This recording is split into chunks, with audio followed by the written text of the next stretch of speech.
On YouTube, welcome to CrossFit Kia Kaha. Today we're training with Apex Strength Society, also known as Hi guys! We're currently in the middle of pandemic again, so new rules apply. You have to wear a face mask when you're training, and with Sean being a germaphobe and a very strong germaphobe, he's provided equipment for us today, so we're just going to quickly get changed for the training session. One. Ooh. Me tonight, Sean. He's finally earned the right to wear the famous Send It belt. So, Sean, if you will, take a knee, sir. Power invested in me by the lifting gods. I knight you, Sean McInroy, with the Send It belt, sir.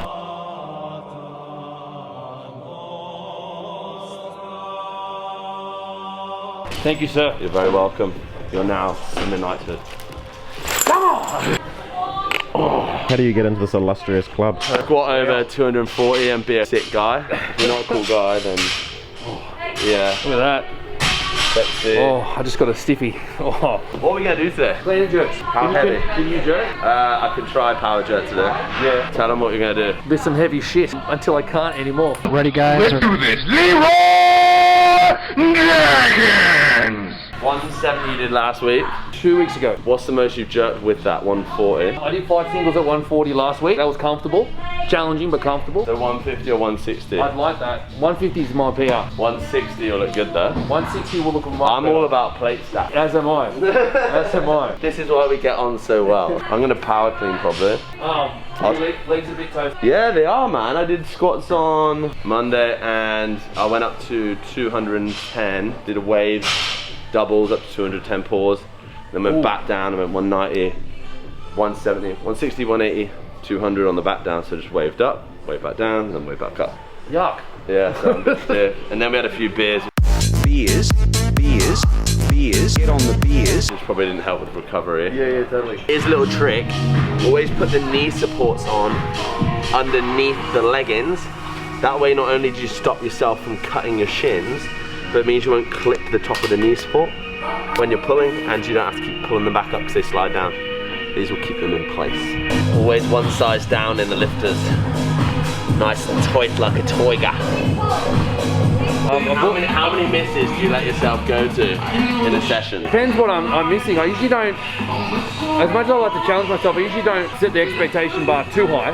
Because even if I want to get to a particular load or volume at the start of the session, if it's not tracking that way as I'm warming up, as the weight progresses, I'll just modify my goal. If I wanted to hit 170 for a clean or 160 for a clean and jerk, and I get to 120 and it feels like 140, it's like, well, it'd be silly to, you know what I mean? So, complete fucking sense, doesn't it? Well, it's the same thing, if I'm working with clients, we're doing the same thing, right? So we might be deadlifting or squatting or something a little less complex than a clean and jerk, but they want to get to a certain number, or I want to get them a certain number of volume, but again, they've had a shit day at work, they're feeling tight, they're not on because they're distracted because their fucking missus is cheating on them or something. Then it's like we need to modify things appropriately, you know what I mean? So, yeah, but I don't think enough people take ownership over listening to their body. Yeah. You know what I mean? Because at the end of the day, that program is just a guideline. 100%.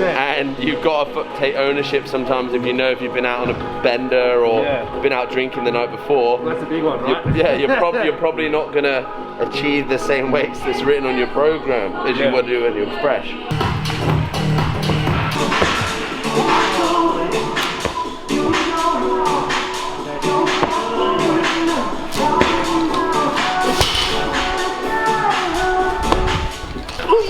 They're 20s, aren't they? Yeah, they're 25s. Skinny 25s. No need to zoom in. No, whoa.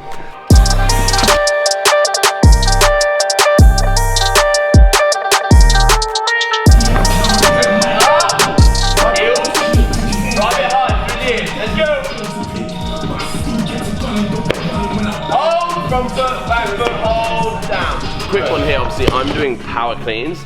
Now people say that for it to be a power clean, it has to be above 90-degree angle here when you're in the couch. However, I don't stick to that rule because at the end of the day, everyone's lowest catch position will be different.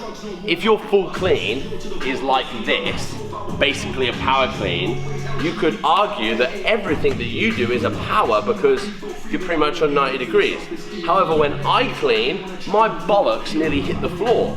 So for me, anything really right up to the line of 90 degrees would be a much higher clean than my full clean. So I would class that as a power. So the way in which I'm computing when I'm doing power cleans is I try and process it like I'm trying to do a high clean. Okay, that way the actual emphasis of what the power clean is trying to do, which is work on extension and turnover, will carry over into the full movement. What you do not want to be happening when you're doing a power clean is using an alternative technique to what you do when you full clean. Because at the end of the day, this is an accessory exercise for the full movement.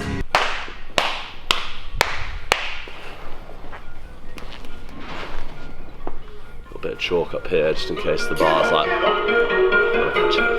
Dickhead, losers, you're only better computers. Can't give me no back talk. Spurs on like Cisco. I made a week drive season. Like I got a shot in the Stockholm. I was on the road when Christmas sing for me. I can make it go. Get out! I think they're going in for me. But we don't think checks in me. We buy out the bar. That was good. That was alright. Yeah, that jerk was a piece of piss. Mate, we do 2 weeks I haven't put bar up there. Pretty shallow. Like you kind of just go, whoop. Yeah, like what I try and think about when I'm doing any jerk is meeting the bar at its highest point. So I'm trying to meet the bar at the height. You're not trying to dip low, okay. You drive as high as you can and you follow through and meet it. That's a difference of like how some people coach it, right? Some people will try and get lower, is that right? But it's so much harder to recover from this position Yeah. here than it is if you're at your highest point. Yeah. Well, I instinctually sort of just, yeah, well that's good to know because I instinctually don't drop that low anyway. So yeah, you want to stay high, it makes the recovery easier. Yeah, totally. If you get it slightly wrong, you will naturally split wider and sink lower, which is fine. That's your margin for error. But if you go into your margin of error on the light weights, then you got nowhere to go. It'll be like either a make or a miss. Whereas on those top end weights, you need that little bit of forgivingness. It's like on my lift there where I stepped forward a little bit. I could because I was still high up. If I was bollocks in socks there in the catch, I would have missed it.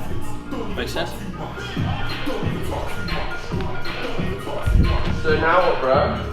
160. And this will be a PB, you said? Yeah.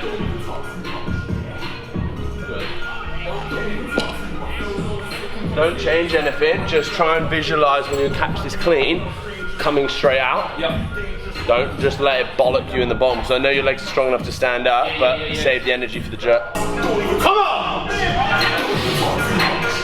Let's go! Come on! Ah, yes! Heels now! Follow it through! Hold down! Get the fuck out! Woo!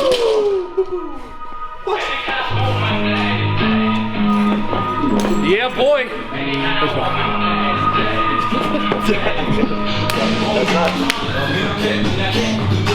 The clean surprised me.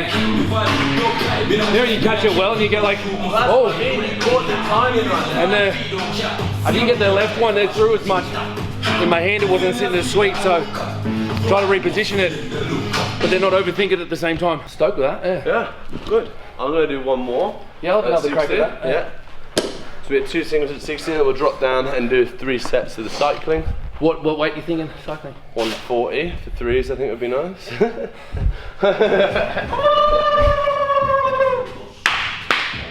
Hey, come on! Oh, come on. Let's go!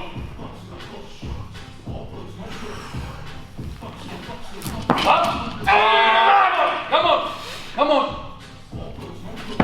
Easy. Oh, easy. Nice. I got cramp. Oh, really? Ah, too many GHDs. Look at what's happened to my shoes. I've scuffed them. Inside little secret, these are actually pink Romello 2s that were spray painted black. But what they are really is limited edition ones that were just made for me. You're clearly not on steroids now because you're lifting 20 kilos less than what you've ever done before. I like how people like try and belittle other people's results by claiming they're juiced up. Mate, if I was taking drugs, I would be like, I'm taking drugs, and this is what I do. Yeah. What have I got to hide? Absolutely fucking zero. I've been doing this for 16 fucking years. Can you imagine your numbers if you were on drugs too? I think 20%. It's what people can't grasp. People can't grasp the length of time it takes to get to a certain strength and skill set, proficiency in a movement. People try something for 6 months, 12 months and think, oh, he must be on gear because I can't do that. Stand up, breathe. Rub it straight, 5 feet. Oh, fucking all day. Hold down. Oh. Mate, lovely. Two. Oh, baby. The one thing that I'd give you to work on as an accessory from this is just the lockout position, spending some more time there, because you see how your arms are a little bit soft. What is that? You need your arms, when you completely straighten them out. Yeah, you can get them locked out. Sometimes people, like you can see mine almost hyperextend. Yeah, I'd say they do. Yeah. So I just think less curling movements. I don't do any. Also, despite what you may think, a simple one that's actually quite good, bro, is adding in some accessory handstand push-ups and just really focusing on your lockout. Okay. Yeah, you can. If someone can't do a handstand push-up, you can do these with your feet on the box or any way you would do if you're learning to do a lockout. But what you want is width of your hands when you're gripping. Don't look at my gusset. Okay. I put the back of my shoulders. Don't look here. I put the back of my shoulders to the wall. Don't look. And then I go down, touch head on the floor, and then push away to my lockout. And then obviously, I'm not going to show you because my shoulder's back, but if you can get into that full lockout, just really holding that extension, just as like a cool down movement. It wouldn't be like a restriction to the lats or anything? I feel kind of tight through there sometimes. Feel tight through there? Yeah. Could do, but we're only focusing on this shoulder movement relation to lats. Elbow won't be. Okay. So as long as there's not this dragging down motion happening, and it's not extended. It's just the elbow, It's just the elbow. Sure. So it's just going to use that lockout position. But like I said, even that, but then also spending more time like you were doing there, holding here and letting the weight sink down to lower body would develop better stability and strength in your top position. I don't really like the jerk recovery exercise. What's that? An exercise like that. Well, in terms of just recatch it and then. No, some people do an exercise where the bar's in like a high rack position, and they get underneath it, and then they're stand it up from there, covering like that. You're not really loaded properly. You're not really. I really like. So we're going to drop down and do some cycling now, which I know if you do CrossFit is going to be a really important part for you whenever you're doing any CrossFit workouts. One of the things I'm going to show you is the 2 different techniques used, so when I'm going for a heavy single and when I'm doing barbell cycling. And what's really important for me is people remember the technique that you do barbell cycling with is different from your 1RM technique. That's something where a lot of people get confused on. But in my opinion, it's best to learn how to do the heavy 1RM technique first before learning how to do the barbell cycling technique, because else you'll tend to carry over bad habits from cycling into your 1RM. So, key things for me, I'm not going to be moving my feet now when I'm cycling the barbell. I'm going to be starting them in a slightly wider position so that I'm in a strong catch position. By keeping the feet still and not moving them in and out for this, is going to speed up the time in which it's going to take me to do a set. So I'm going to show you both and we're going to put a little timer on here and you'll see the difference in time saved by doing it this way.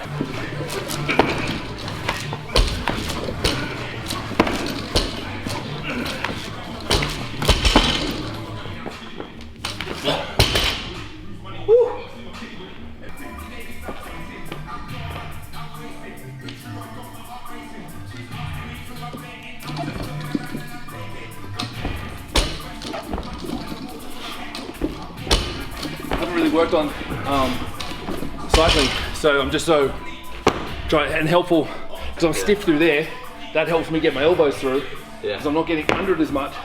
So, the benefit of moving the feet into the catch position on either a clean or a power clean is so that you can sit more upright, like what Sean's saying. Whereas when you have your feet set in one position, the likelihood is chest will drop. Yeah, totally.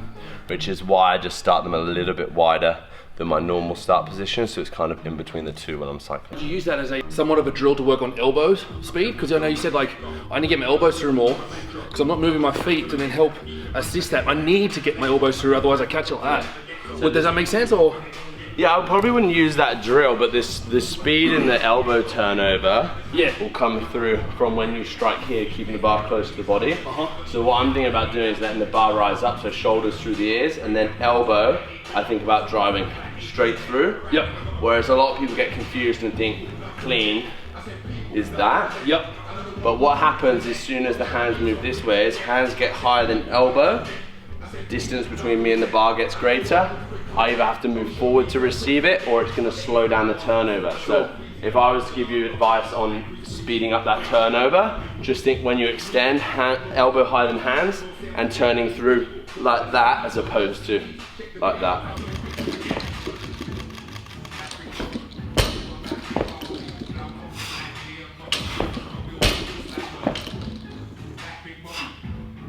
Absolutely sick session here at CrossFit Kirkaha with Sonny Boy. He managed 2 PBs today. There's lots of little tips and tricks in there that how you can maximize and improve your clean and jerk performance. So make sure you go back over them and check them out. Send them to your friends. Remember, like, share, and subscribe. You can follow Sonny Boy at Apex Strength Society on Instagram.